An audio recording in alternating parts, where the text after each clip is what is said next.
Hello guys, আজকে আমি যাচ্ছি পলতা পলতাতে যাচ্ছি। আমার একটা মামা ওখানে দাঁড়িয়ে আছে। ওনার একটা আমার মামার একটা জিনিস আমার কাছে রয়ে গেছে, সেটাই দিতে যাচ্ছি। মানে আমার কাছে না, আমাদের বাড়িতে ফেলে চলে গেছিল, সেটাই দিতে যাচ্ছি। ওটাই দিতে যাচ্ছি। আর এই যে এখন রাস্তায় আছি গাড়িতে। ও, রাস্তার অবস্থা খুবই খারাপ, তোমরা জানোই। আর আমি থাকি ব্যারাকপুরে, কলকাতা ব্যারাকপুর, ওয়েস্ট বেঙ্গল, ইন্ডিয়া। তো আমার গলা শুনে তোমরা বুঝতেই পারছো, আর রাস্তাঘাট থেকে বুঝতেই পারছো যে আমি ইন্ডিয়া।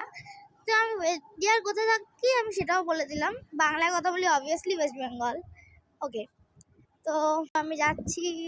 আমি আর কি বলবো, আমি যাচ্ছি বলতায়। বন্ধুরা দেখো রাস্তাটা, মানে এইদিকে রাস্তাটা পুরো অন্ধকার, তুমি দেখতেই পাচ্ছ পুরো অন্ধকার ছিল এক্ষুনি। এখনো মোটামুটি অন্ধকারই আছে, ক্যামেরায় ওটা তো বোঝা যাচ্ছে না।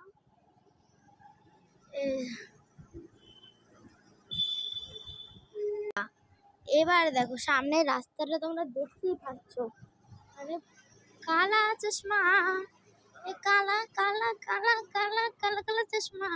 সামনে গাড়ি আসছে, ওই জন্য লাইটটা এত দেখাচ্ছে, কিন্তু আসলে এত লাইট নেই, মানে আসলে পুরো অন্ধকার। তোমাকে যদি আমি দেখাই তুমি বুঝতে পারছো না, এখানটা আসলে পুরো অন্ধকার, কিন্তু এখানে সেরকম লাইট নেই।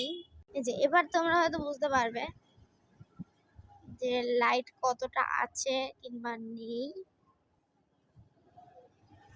এখানে একটু লাইট আছে, তবে এই বাড়িটা আমার খুব ভয়ানক লাগছে, কারণ তোমরা দেখছো আলো, কিন্তু এখানে আসলেও আলো নেই। কারণ মোবাইলে তো ক্যামেরায় ধরেছি, বুঝতেই পারছো লাইট গুলো বেশি বেশি দেখাচ্ছে। ল্যান্ডফিল ছিল এক্ষুনি একটা। পল পল জিনা মোহাল। আমার গলার আওয়াজ একদম ভালো না। টাটা বাই, আর পার্ট 2 তে আমি দেখাবো। আর